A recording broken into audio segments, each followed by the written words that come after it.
kesombongan. Wong salah kok nggak ngaku salah, itu sombong. Atau menganggap itu sesuatu yang kecil. Maka itu adalah merupakan dosa yang sangat besar. Karena itulah kita dengan puasa ini dididik sampai berhati-hati dengan dosa-dosa yang kecil, apalagi dosa yang besar. Dan dididik untuk selalu segera minta ampun dan bertobat kepada Allah Subhanahu wa ta'ala. Ana ad-da'i bi-imani ana al-islam. Assalamualaikum warahmatullahi wabarakatuh. Alhamdulillahi rabbil alamin. Wassalatu wassalamu ala asyrafil anbiya'i wal mursalin Nabiyyina Muhammadin wa ala alihi wa sahbihi ajma'in. Asyhadu an la ilaha illallah wa asyhadu anna Muhammadan abduhu wa rasuluh. Asbahna ala fitratil Islam wa kalimatil ikhlas wa ala dini nabiyyina Muhammadin sallallahu alaihi wasallam. وعلى ملة أبينا إبراهيم حنيفا وما كان من المشركين رضينا بالله ربا وبالإسلام دينا وبمحمد نبيا ورسولا سبحان الله وبحمده عدد خلقه ورضا نفسه وزنة عرشه ومداد كلماته. Bapak, Ibu, dan saudara-saudara sekalian, Allah Subhanahu wa ta'ala berfirman dalam surah Toha ayat 120. Fawaswasa ilaihi syaitan, maka iblis itu membisik-bisikkan ilaihi kepada Adam. Asyaitan, yaitu setan, iblis. Maka iblis itu atau setan itu membisik-bisikkan kejahatan, keburukan kepada Adam. Setan itu berkata, iblis itu berkata, ya Adam, wahai Adam, hal adulluka ala syajaratil khuldi, apakah mau aku tunjukkan kepadamu syajaratil khuldi, pohon keabadian. Pohon keabadian. Wa mulkin la yabla, dan kekuasaan kerajaan yang tidak akan binasa. Lihat ini. Jadi iblis membisik-bisikkan, menggoda kepada Adam dan Hawa yang sudah Allah tempatkan di dalam surga, bahwa di surga itu penuh dengan kenikmatan. Disebutkan innalaka alla taju'a fiha, kamu tidak akan kelaparan, wala ta'a, dan juga kamu tidak akan kekurangan pakaian, tidak akan kekurangan sandang. Dari kebutuhan utama manusia itu kan sandang, makan, papan, sandang, ya. Tempat tinggal, makan, semuanya tersedia. Dan kamu tidak juga akan lapar. Wa annaka la tadma'u fiha wa la tadha, kamu tidak akan lapar, kamu juga tidak akan kepanasan. Kenikmatan di surga seperti itu. Tetapi memang dipesan oleh Allah Subhanahu wa ta'ala satu, wala taqrabu hadhihi syajarah, jangan kamu dekati satu pohon ini. Pohon ini adalah pohon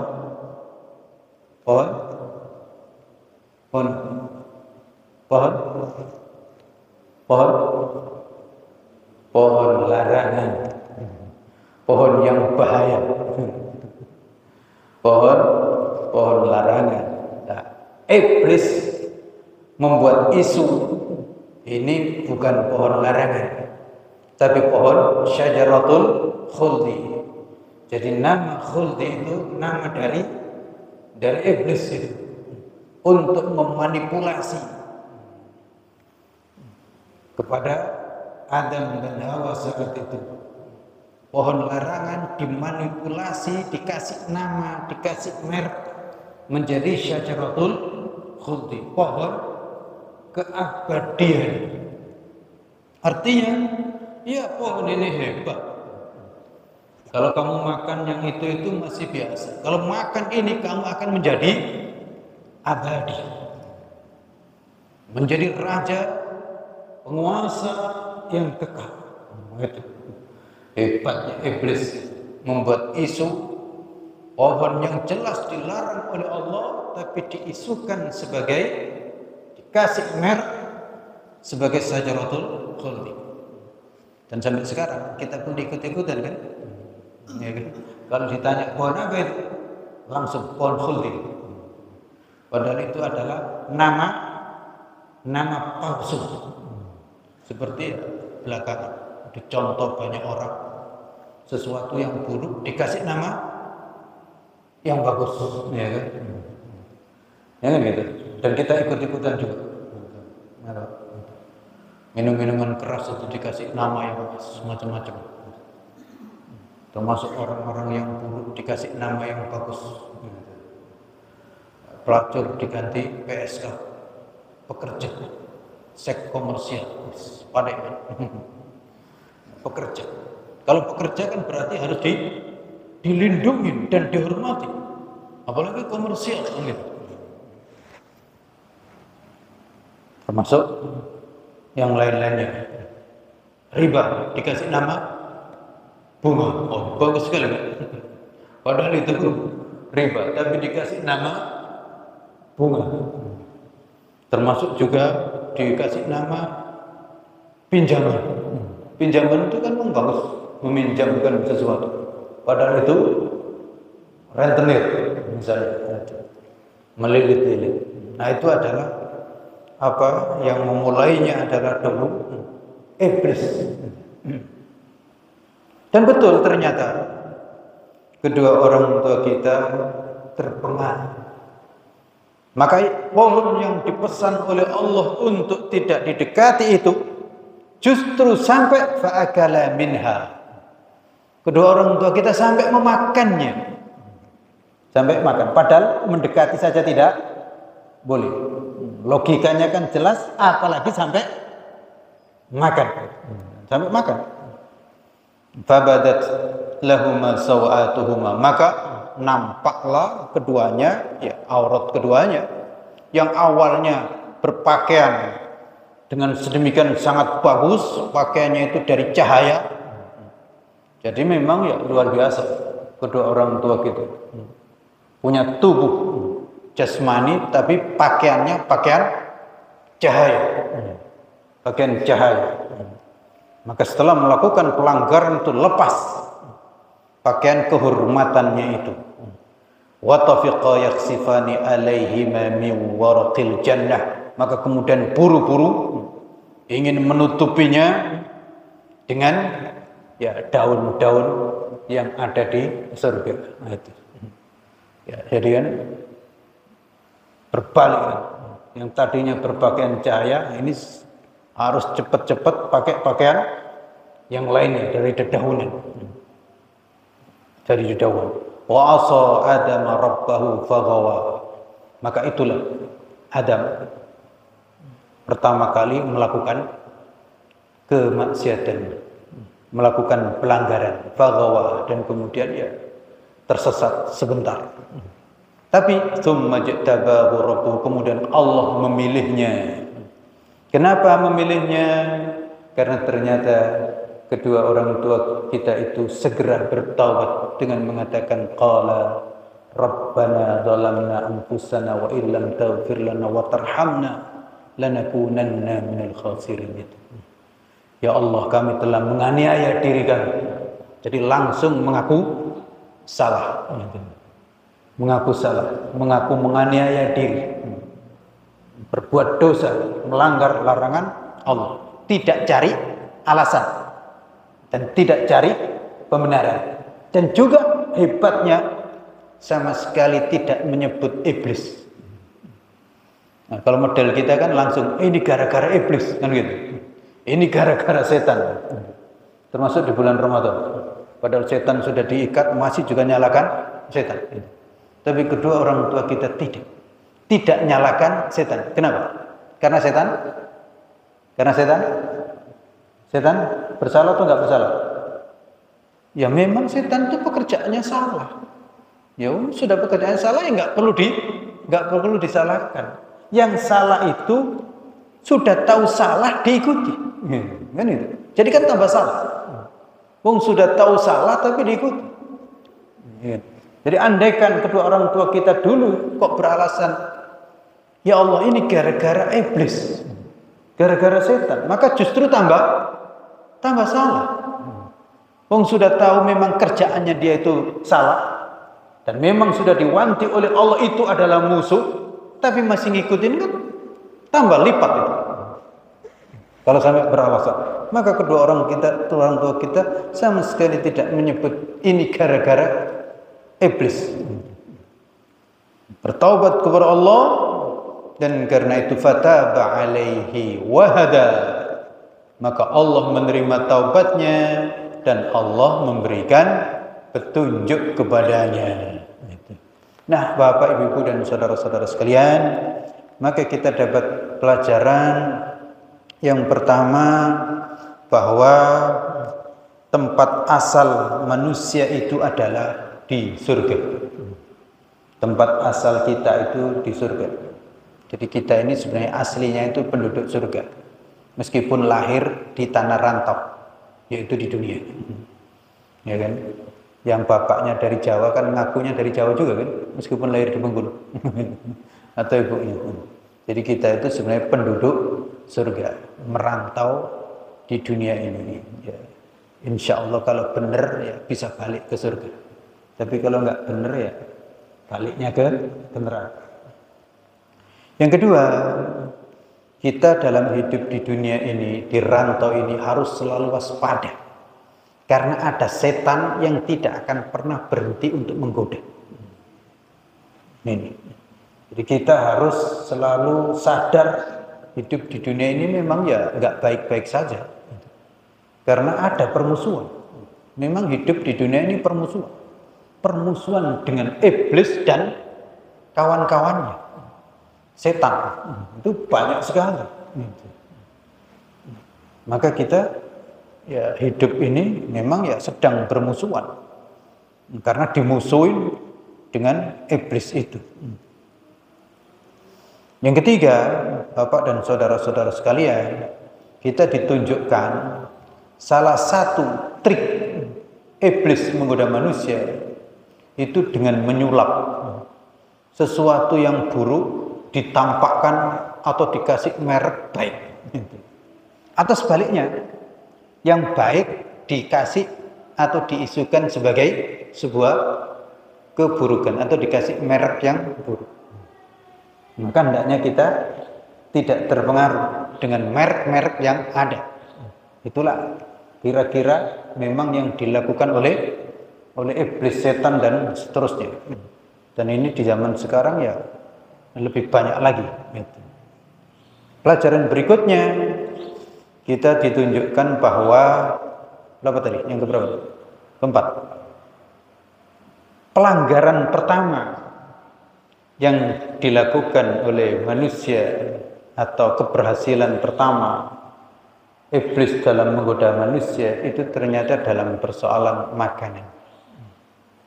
Dalam persoalan makanan. Kedua orang tua kita tergoda dari sisi ini. Dari soal makanan. Padahal sebenarnya Allah sudah sediakan makanan dan minuman untuk manusia itu banyak sekali. Boleh dikatakan nggak terhingga. Di surga dulu itu ya semuanya itu enak. Larangannya hanya satu. Tapi ternyata kedua orang tua kita ya terpeleset di sini. Sebenarnya di dunia ini juga nggak beda-beda jauh. makanan dan minuman itu Allah sediakan banyak sekali. Memang iya, kemudian ada yang diharamkan. Dan kalau dihitung itu nggak banyak. Yang haram itu nggak banyak. Yang haram itu nggak banyak. Yang halal itulah yang terbanyak. Ya apa saja itu bisa dimakan manusia. Yang di lautan bisa dimakan manusia. Yang di daratan juga banyak. Buah-buahan banyak. Minuman juga beraneka ragam. Jus melon ada. Jus mangga ada. Jus apa lagi? Ya, nggak terhitung. Daun-daun itu ya boleh dimakan kayak banyak sekali. Tapi ya jangan daun jendela, jangan daun pintu. Tapi ada juga daun pintu itu diambil. Kita pernah kehilangan daun pintu 11 atau 10 daun pintu kali. Belum dipasang lagi. Hilang. Padahal itu berat. Dan ukurannya itu bukan ukuran daun pintu biasa, karena agak besar. Daun pintu pesantren itu hilang, diambil. Padahal daun-daun yang lain kan banyak sekali. Maka manusia ini kan paling banyak makanannya. Binatang-binatang itu terbatas makanannya, ya kan? Kambing itu dari dulu ya rumput, ya. Kasih rendang nggak akan mau dia. Ayam ya itu jagung, beras, nggak mau dia yang lain. Jadi terbatas makan. Tapi manusia itu kan nggak ada batasan. Dan iya, memang Allah haramkan beberapa babi, darah, bangkai, binatang yang disembelih karena selain Allah itu jelas haram. Lalu kemudian ditambah lagi dengan binatang-binatang yang diharamkan di dalam hadis, yang buas bertaring dan seterusnya.